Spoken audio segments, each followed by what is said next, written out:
Welcome to Luca and Miguel. Enjoy the video. You start by adding the Google account you want to use with Play services. This is essential because Play ties services to accounts. Open Settings and choose Accounts, then add Account, sign in, make sure you are online.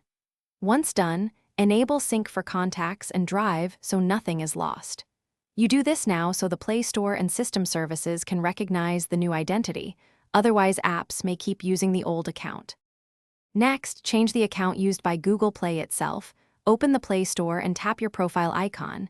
This shows all accounts signed into the device.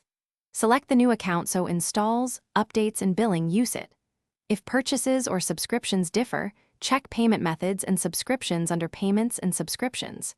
If the Play Store stubbornly shows the old account, clear the app cache in Settings, app's right arrow Google Play Store, then relaunch. That forces a fresh account sync.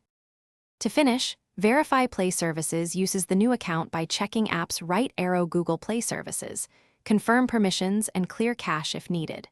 Restart the device so background services relaunch with the new account. Then open Play Store and Gmail to confirm consistent sign-in. If something goes wrong, remove the old Google account from Settings right arrow Accounts and re-add the new one, or reset app preferences. This resolves most sync and permission conflicts quickly.